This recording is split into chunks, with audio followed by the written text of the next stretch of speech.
Hey guys, JD here at Dothan Nurseries, and we're going to talk about camellias today. And I like to have really good lighting when I do my videos, so I waited for a solar eclipse. And let me know if you think the lighting's good. It's happening right now. I don't have the glasses, I can't look at it because my wife told me I couldn't. But we're going to talk about camellias really quick.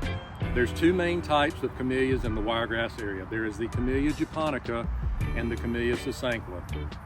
The Camellia japonica, I've got one right here. This is a morning glow Camellia japonica. That's the ones you see all over Dothan, and they're pretty big, 12, 15 feet tall. They have the big red, the big white, the big fancy pink blooms. That is a Camellia japonica. Camellia japonicas really like shade. I know you see some out in the sun on occasion, but in general, they love to be in the understory, up under pine trees, that kind of thing. They really thrive in that condition. The other one I have, excuse me, is the Camellia sasanqua. So, the main difference with the Camellia sasanqua is, number one, it can take a little more sun, okay? It can take some of that afternoon sun. They get planted all around our area in the full sun and do fine. But here's where people get a little bit mixed up.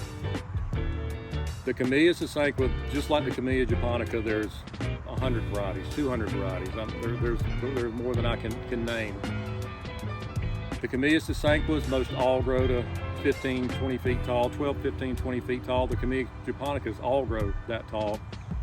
There's two Camellia sasanquas, and it's really the only two we sell, that are a dwarf Camellia sasanqua. That's the Mino Yuki and the Shishi Camellia.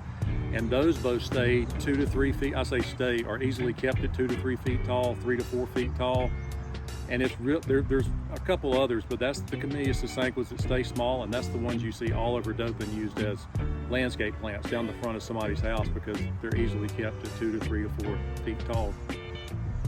And one main way to tell the difference between a Camellia and japonica and a Camellia sasanqua is the way the blooms fall off. So if you have there's a Camellia sasanqua called a cotton candy. It's a really big, large growing sasanqua. And then there's some pink Camellia japonicas, and one of the more popular ones is called Pink Perfection. And you can obviously look at the blooms and tell the difference. The Pink Perfection has a really formal, tight pink bloom. The cotton candy is a little more flowy and open.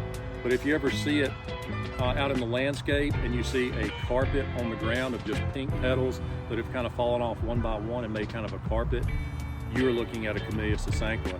If you look at a camellia and on the ground you see a big clump of a dead bloom laying on the ground, just kind of clumps of dead blooms, that's a Camellia japonica. So that's one way to tell the difference in between them. So why am I telling you all this? Well, I'm telling you this because now is when you want to prune these guys. They're going to bloom on old growth, the growth from the year before. That's what they're going to bloom on. So if you have not pruned your Camellia japonicas or your Camellia sasanquas yet, do it, and do it now.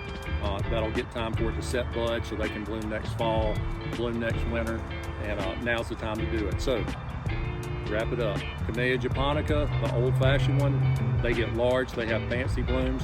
The Camellia sasanqua, they get large, the blooms are not as fancy. And there's also a handful of varieties of the sasanquas that stay kind of small that you can use as landscape shrubs. And that's most of the Camellia sasanquas that you see around Dothan, Alabama. So that's all I got for you.